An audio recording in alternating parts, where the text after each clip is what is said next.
We have balance changes and new troop levels coming to Clash of Clans. How is this going to change the current strategies that we're using right now? What is up, my friends? My name is Echo. Welcome back to the channel, and everything that you see on the screen right now is getting a change of some sort inside of Clash of Clans in the upcoming update. I want to let you guys know that I'm currently in the developer's build, and all of the statistics that you're about to see are subject to change.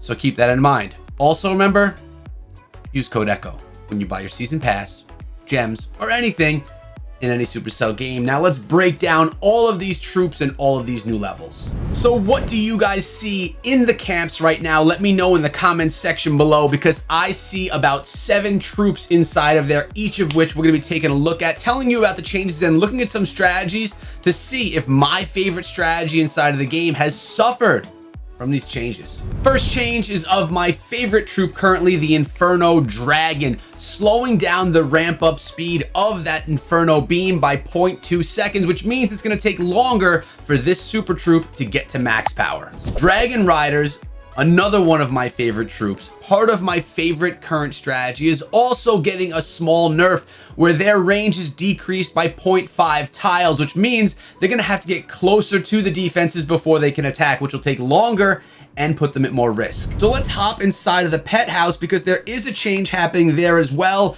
to the yak. Splash damage from that yak smashing into things is now gone. So now the yak is only direct damage, unfortunately. So he's going to be a little less powerful, but still really do the same thing. Now we do have 5 new troop levels as well, so I hope you got your farming face on, because it's time to get that loot so you can upgrade the following troops. Miners are getting upgraded to level 8. This is an elixir upgrade, and it takes 17 days to complete if you don't use the season pass. The Yeti is getting another level, upgrading to level 4, which is going to spawn 11 Yetimite. It costs 18 million elixir and takes 18 days. The Hog Rider is getting upgraded to level 11. The cost here is 320,000 Dark Elixir, and this is a 17-day upgrade without the season pass. The Golem is also getting another level, up to level 11. By the way, this is probably the biggest change in look. We'll get into that in a second, but this is going to be a 320,000 Dark Elixir upgrade and also a 17-day upgrade without the season pass. And the last troop upgrade is going to be the Bowler. Again, 320,000 Dark Elixir, but this is a 17-day 12-hour upgrade without that season pass. You may notice that this mortar looks a little bit different. Well, that's because the mortar is getting an upgrade to level 14. This is going to cost 17.5 million gold, and it's going to take 18 days to upgrade.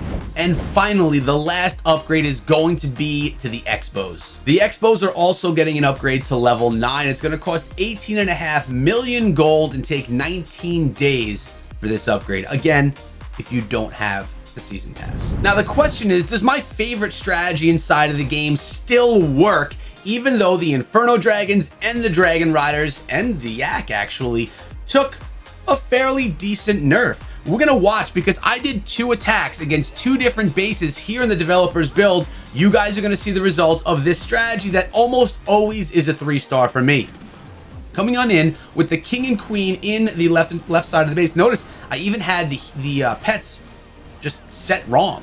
I had the unicorn and the king, the yak and the queen. That was backwards, but let's see how this goes. We got the Inferno Dragon setting that funnel up top. Remember, it takes longer for this Inferno Dragon beam to get itself primed up. Then we have all the Inferno Dragons balloons coming in right there to make sure that there's no traps in the way. And you have the blimp coming in with that Eagle artillery. We got to make sure we don't get hit, so we smash on that Warden ability. Gonna get this blimp right over the town hall, then drop those 2 clone spells, freezing the scatter shots if we have time, so that these balloons can stay up as long as possible, basically clearing out the center of the base. What I typically did with this strategy is I took 2 different strategies, combined them together, used 2 clone spells instead of 4 clone spells, and still am crushing bases with rage spells in hand to be able to do even better. Now look at this, it's all cleaning up the backside of the base right now. You have a good number of Inferno Dragons still going strong. They did not die out. We have 1 Dragon Rider left up here, more Inferno Dragons. It looks to me